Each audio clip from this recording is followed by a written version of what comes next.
Hello and welcome to episode 266 of Tall Guy Talks Travel with Rick Doherty. Of course, I am your host, Rick Doherty. Back in January, a number of Disney-related social media sites posted videos of snow falling at Tokyo Disney Sea in front of the Arendelle Castle in the theme park's new Frozen-themed land. Coming up later this month, another international park is going to open a Frozen land. On today's show, Sarah Says will join me to talk about the Frozen franchise. We'll talk about how it started and how it is starting to be a crutch for the Walt Disney Company. You won't want to miss this conversation. Before we get started, it's very important that everyone who listens to these podcast episodes make sure to go to the Tall Guy Talks Travel with Rick Doherty YouTube channel and clicks that subscribe button. We routinely have more listeners on YouTube than we have subscribers to the channel. When you have subscribed, check out all of the things we have to offer on the channel. We have videos from the theme parks, of course, but I also try to throw in a lot of other travel content. Watch videos, share videos, click that like button liberally, and drop positive comments. This being our 5th year of the podcast, we really want to focus this year on taking another jump in the algorithm. Help us out by doing all of these things that are 100% free. Let's get started with our main topic. Thanks for joining us, Sarah. Hey, thanks for having me back. I got an idea for an episode in my mind, and Sarah, I'll tell you what, I just could not let it go. Of course, that means we are talking about Frozen. Later this month at Disneyland Paris, they are going to be opening the new Frozen Land, Kingdom of Arendelle, at Disney Studios Park. And when they open that land, they are going to change the name of Disney Studios Park to Disney Adventure World. And I thought this was a good opportunity to talk about the huge impact that Frozen has had as a franchise on the Walt Disney Company and on the theme parks in particular.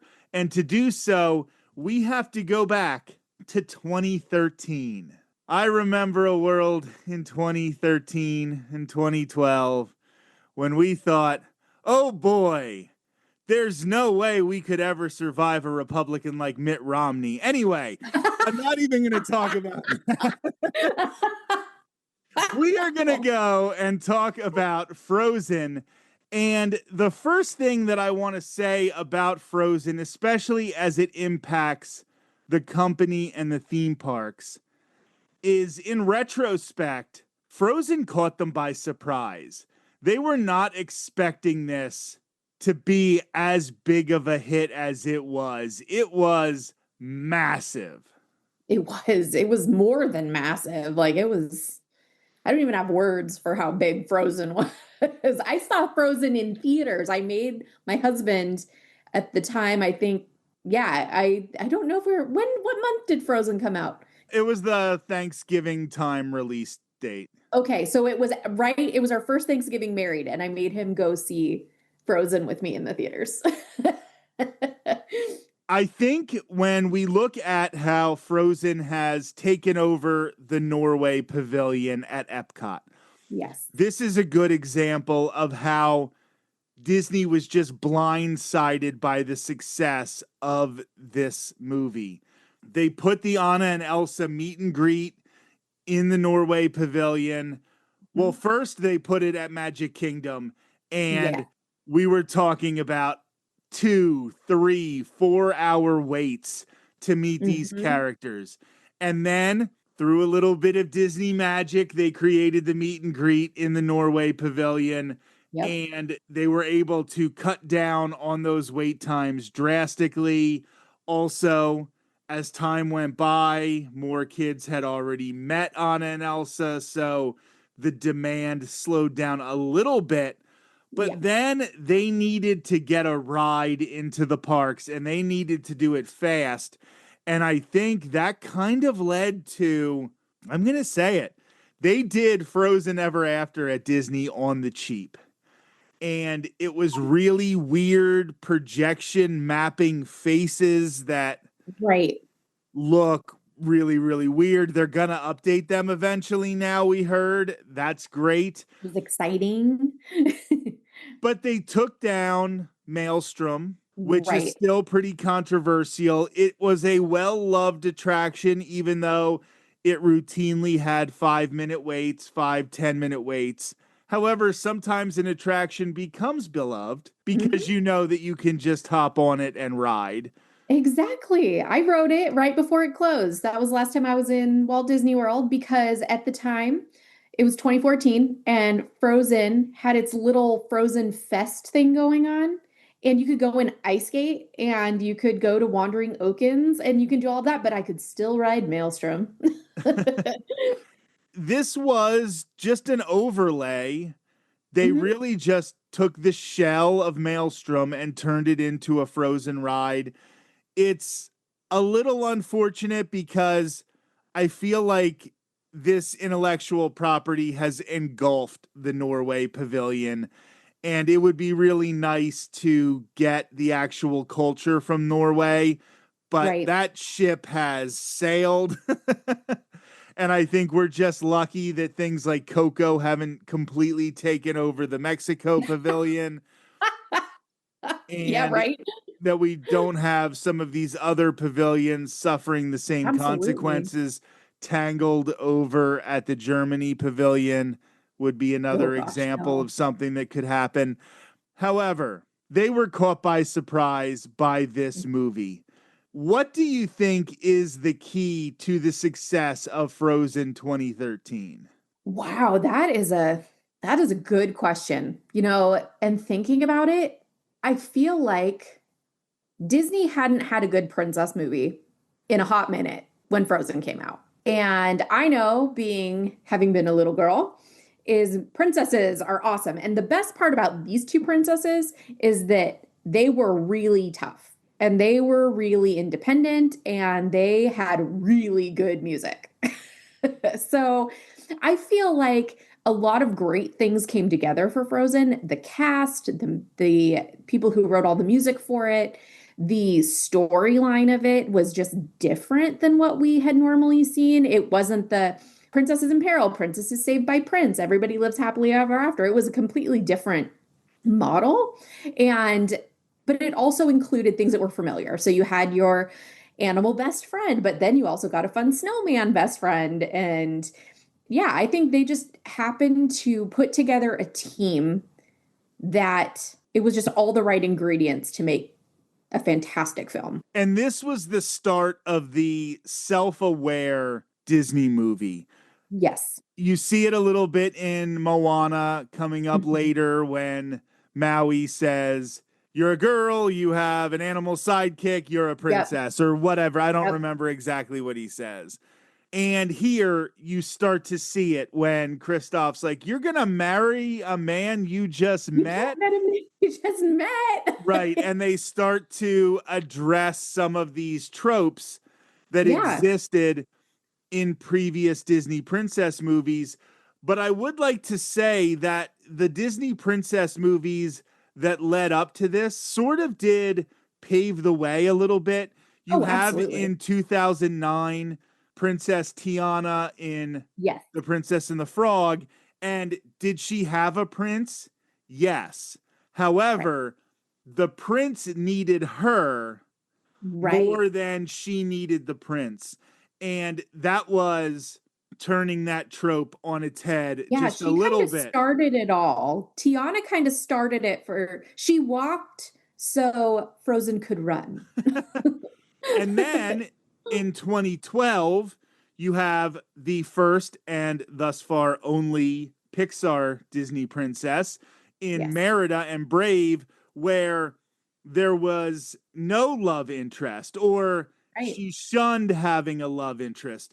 And Yes. then you come to Frozen in 2013 and you build on that more, where you have one of the princesses who is very much interested Yep. in having a relationship, and then the one who, of course, becomes the queen, who is Yep. not at all like, doesn't even mention it. Like, it's not like she's against romantic Right. relationships, She just doesn't even talk about them.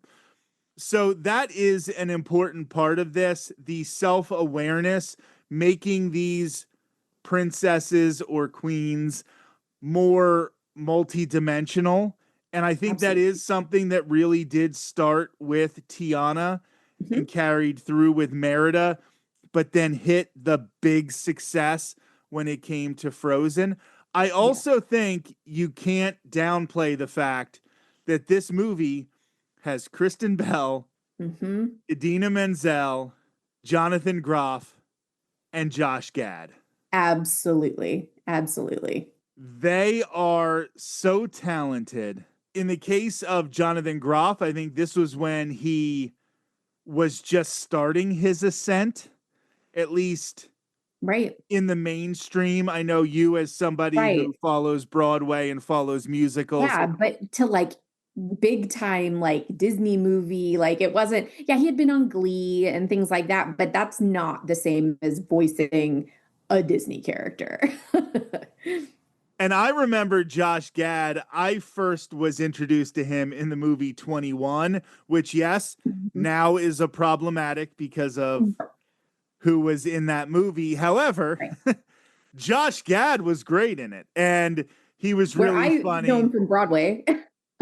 You know him from Broadway as From well. Broadway, Okay. because he was on Broadway and I absolutely adored him on Broadway. And then all of a sudden, all these Broadway people are coming to Disney. Yeah, Idina Menzel coming Yep. from Broadway. And Yep. I mean, that made Let It Go specifically. Oh, yeah. I mean, all the songs are great in Frozen, but Let It Go in particular just blew the roof off of things. And Absolutely. Idina Menzel is the reason that that happened.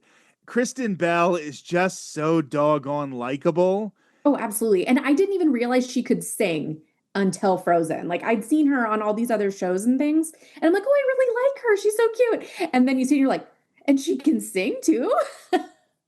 She's in a movie. I don't know if you've ever seen it. Have you seen Fanboys? No. This is a tangent, okay? Yeah. 2009, Kristen Bell is in this movie, Fanboys. The premise is there was this group of high school boys who, after high school, they sort of drifted apart a little bit. And they Okay. were really into Star Wars in high school. Okay. It's a throwback movie to the 90s. And they all meet up again at a party when they're in their 20s, and the one guy finds out that his former friend has cancer and is going to pass away. They realize he's not going to get to see the Phantom Menace in theaters. Okay. So they come up with this plan to travel across the country, go to Skywalker Ranch, Oh, and try to steal a copy of the Phantom Menace I feel so like I've that heard about this movie before. it's very much not a PG movie, so Yeah. keep that in mind if you are planning on watching Oh these yeah, movies no. with kids. However, it is so funny. William Shatner is in it for a Oh geez. while, Seth Rogen, Kevin Smith, and Jason Mewes. Oh Like, wow. Okay. there are like a ton of great cameos. So, anyway, That's awesome. that is a side note. And it is Disney related because of Star Wars. But anyway, they got all of these great actors, they put together great songs, and they caught lightning in a bottle. Yes. So then, for the first time since Rescuers Down Under in, what was that, 1989 maybe? I think so, something like that. 1989, 1990, Disney released a sequel to an animated movie in theaters when in 2019, which was probably the biggest box office year in Disney history, they were just releasing billion-dollar movie after billion-dollar movie. And they released Frozen 2 the month before they released The Rise of Skywalker. That's right. Just talking about a license to print money here with sequels. But I really like Frozen 2. I want to talk about this one for a little bit because obviously this was a cash grab. Absolutely. Bob Iger said, we can make a lot of money by doing Frozen 2, so we're going to do Frozen 2. But props to the writers and for the people who composed the music. They didn't half backside it. Right. They came up with a good plot, a plot that I think is super relevant nowadays in talking about displacing indigenous peoples. And probably most importantly, they wrote bangers. And the reason that I know they wrote bangers is because it's almost 6 years later, or it's more than 6 years later. And those songs are still being played in the Magic Kingdom nighttime parade when Anna and Elsa are on their float. They're playing songs from Frozen 2. They're not just going back and playing Let It Go. So as much as they hit with those songs, they hit again with songs like Show Yourself from Frozen 2. Yeah. Or I mean, Into the Unknown, that song's a bop. That's a good one. Into the Unknown, that's another one. So what are your thoughts on Frozen 2 and how they built off that original story? Yeah, I enjoyed Frozen 2. It wasn't my favorite. It also because I was watching it with a small child who had zero interest in anything but seeing Olaf. So it took me a while to actually have to sit and watch the movie to kind of follow what was going on. I feel like because it was a lot more serious and a little deeper than Frozen, the first Frozen movie, that it didn't catch my attention as much as the first movie did. I still enjoyed it. And like you said, I love the plot lines that they pull into it and the things that they talk about that normally you wouldn't think you would be encountering in a Disney movie, let alone one that when you see a preview, you're like, oh, it's another Disney princess movie. And then it's like, whoa. And then they do a whole 180 on you. And it's like, and it does, it touches a lot of subjects in it. I think they did an amazing job with that movie and it's stunning. One thing about it that makes me laugh is I feel like all of Olaf's spin-offs that have come off of like the Frozen franchise came from that movie. Well, that was something I wanted to talk about next. And we talk about Frozen 2 as the sequel, but really, Disney has been cranking out Frozen content. Oh, jeez, it's crazy.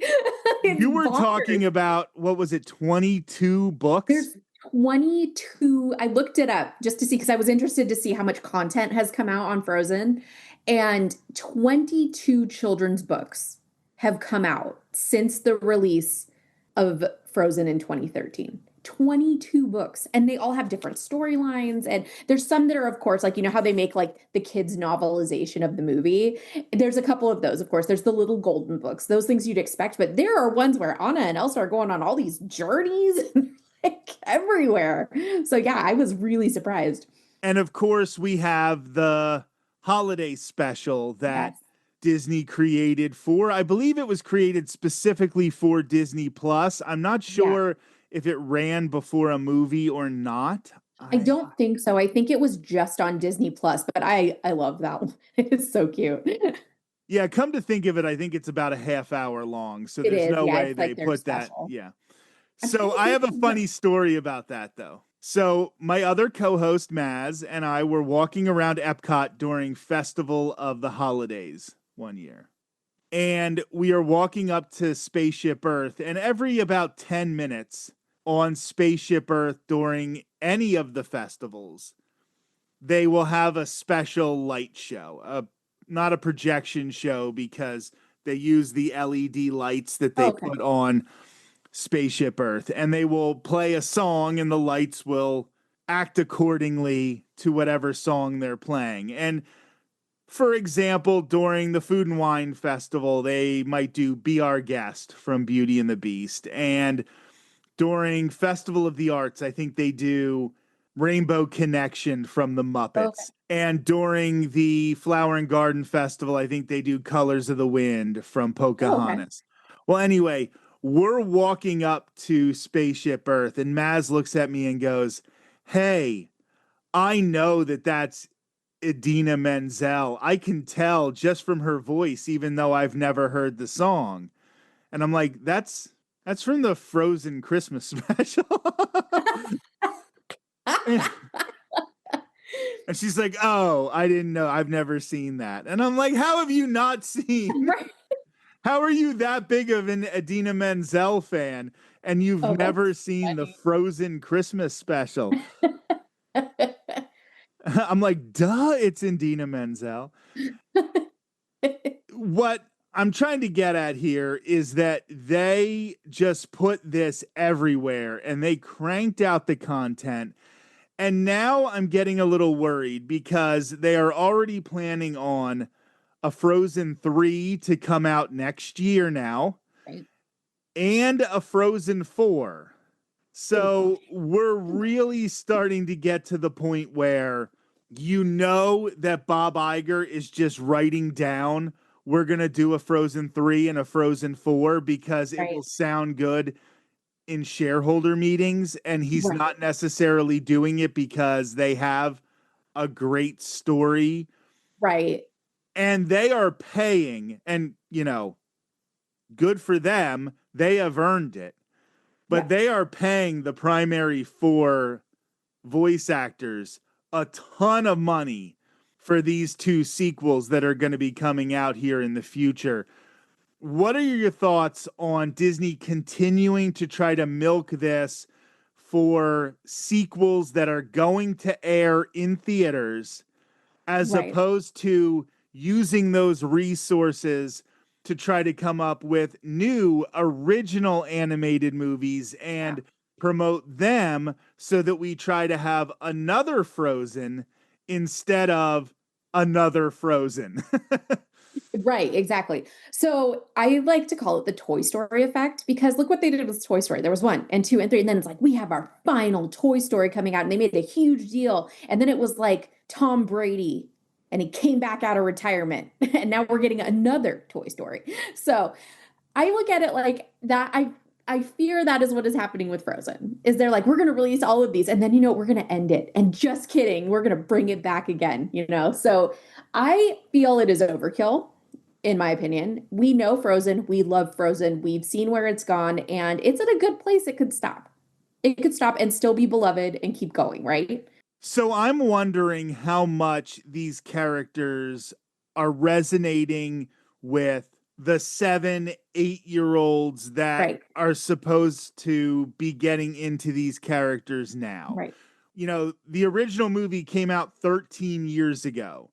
right. So if you were 7 and got really, really into Frozen, you are now 20. Exactly. And that's the thing is that, these characters, and I know small kids nowadays still love Frozen and they love the characters. I mean, being around so many kids all the time. And it's like, at some point, it's going to be like, I know when I was a kid, when they kept releasing all the like Little Mermaids and stuff to VHS, is I still loved Ariel, but I did not care anymore. Even when I was of the age to keep watching them on VHS, I'm like, I don't care. Like, I'm fine with the first one, right? And I feel like kids too, their attention spans are only so long nowadays. It's like with all the other content that is out there, I feel like just repeating and repeating and repeating, at some point, these kids are going to start finding their interest in characters outside of Disney if Disney does not start making new characters for them to love. And that's a whole nother discussion that we will have Absolutely. sometime about how Disney is not putting the resources into their Yeah. new animated movies. And we've seen so many of these movies bomb, even if they have Yes. great stories, because people know that they're going to be on Disney Plus soon. And people know Exactly. that, you know, it's going to cost $80 to take a family of four to the movies. Yep. Another place where Frozen is definitely being milked for every dollar that they can possibly get out of it Mhm. is in the theme parks. And Yeah. that's sort of the reason that we decided to have this conversation. Like I said, later this month, they will be opening the new Kingdom of Arendelle over in Disneyland Paris at Disney Studio Park, which will be changed to Disney Adventure World the same day that Kingdom of Arendelle opens.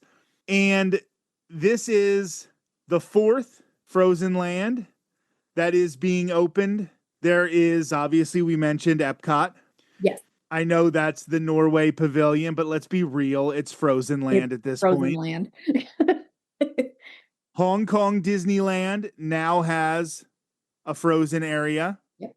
And Tokyo Disney Sea, which is considered by most people who have been to all of the Disney theme parks either their favorite or second favorite behind the original Disneyland.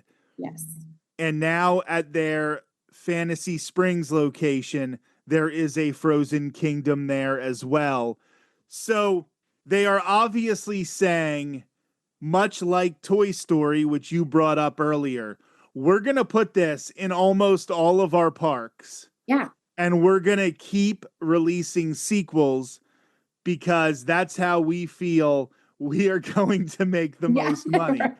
And I think that we're in a position where Disney can't just open a Beauty and the Beast land or a Beauty and the Beast section and let it stand on its own without releasing any new content. I feel like they think the attention span, like you mentioned earlier, is so short that they have to keep releasing movies and releasing content so that these characters stay top of mind.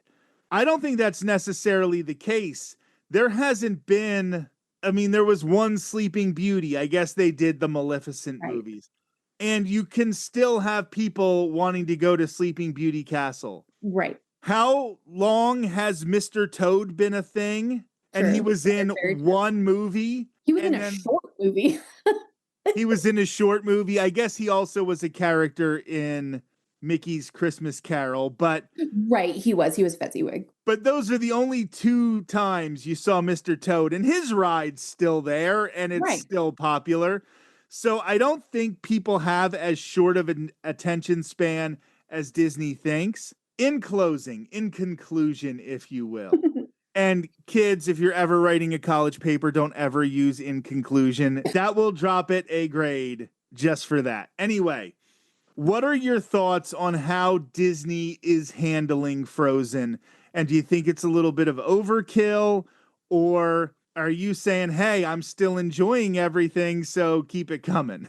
I'm saying it's overkill, to be completely honest, because like you said, Mr. Toad, all Sleeping Beauty, those were one-offs and a few little things here and there, and they are beloved, and people still love them so much. Where Frozen, Toy Story, all of that, all the stuff in the parks is based on those first few movies, right? 1 and 2 maybe, or one if it was only one movie. So I think Disney is just going for the cash grab at this point of let's just keep releasing them. I mean, I honestly, if they can come out with the team like they've had for 1 and 2, and they can just barrel out these amazing stories for the next couple movies and keeping the same team together would be fantastic.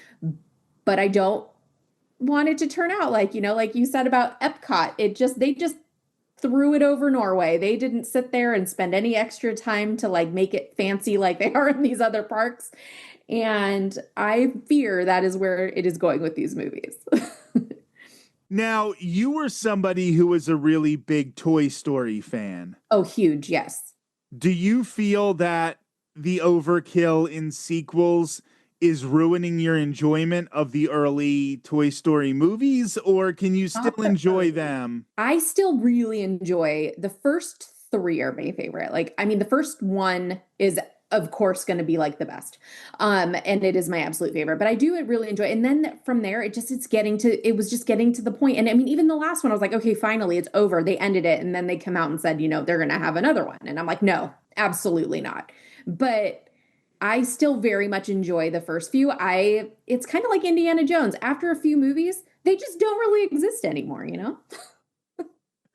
My wife and I were rewatching Big Bang Theory, and there's an episode where Sheldon's girlfriend at the time, Amy, watches Indiana Jones with him, and she ruins it for him by saying that Indiana Jones didn't have any impact on the plot to the movie. And he's sitting around talking to his friends, and he's like, She ruined Indiana Jones, and not just the first one, all of them. Well, except for 4. That one was ruined already. I love that show. And I kind of feel like that's a little bit what we're going to be getting with Toy Story and now with Frozen, where once you go to the well too many times, I'm going to say this, like, I love Rocky. Like, I adore Rocky. On Christmas night, we watch Rocky 4 because that is, forget about Die Hard. Rocky 4 is the Christmas movie we all need.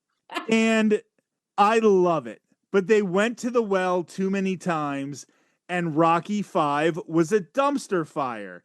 And then Sly put it away for a while, waited until he had a story, and then he came back, and basically in that Rocky Balboa movie, Rocky 6, Yep. he pretended that Rocky 5 never existed and continued the story. And then other writers came up with the Creed movies, and he went along with that and used his characters for that. Yeah. And I think you have to wait until you have the story. Don't write the story to have a movie. Have a movie because you wrote the story. Absolutely. I think it is a bigger problem with the Bob Iger era that needs to be addressed, is that Bob Iger is just trying to crank out content that he knows is going to make money. And in the short term, he's going to make a lot of cash. Oh, yeah. And he's going to be a hero to the shareholders. But then they have to keep that up. When we talk about that big 2019 with Frozen 2 and Rise of Skywalker and Aladdin and The Lion King live action. Yeah, they kept having billion-dollar movie after billion-dollar movie, but then they couldn't follow it up because that was the last Skywalker saga movie. And they didn't have an idea for Frozen 3 and Frozen 4 yet. Mufasa didn't do what the Lion King live action remake did. And Aladdin got a lot of pushback. Like, eventually, you can't go to the well again. So you need to be developing new stories that are going to bring people to the theaters, that are going to bring people to Disney Plus. And that's where they've been failing, because they've been putting all of their resources into Zootopia 2, Frozen 3, Moana 2, a live action Moana that's coming out not even 10 years after the original Moana. Exactly. So I think that when we talk about Frozen, we're not only talking about this set of movies, we're talking about a bigger problem in the company. Sarah says, as always, thank you so much for joining us. Thank you. It was great to be here. What are your thoughts on the Frozen sequels? Is it too much, or are you excited to see how these characters grow? Do you want to see more Frozen in the theme parks? Do you think Frozen has been a little overexposed in the parks? Let us know by dropping a comment with your opinions. Just remember, these are just theme parks, so let's not get into comment battles. We will be back with another brand new episode next week. My other co-host Maz will join me to talk about how Disney puts in all of this hard work to add small details to their theme parks, but the ways they force you to plan your vacations make it hard to appreciate a lot of those small things. This isn't just Disney's fault. As guests, we need to take responsibility for these distractions as well. That will be next Thursday on Tall Guy Talks Travel with Rick Doherty. Until then, have a great week.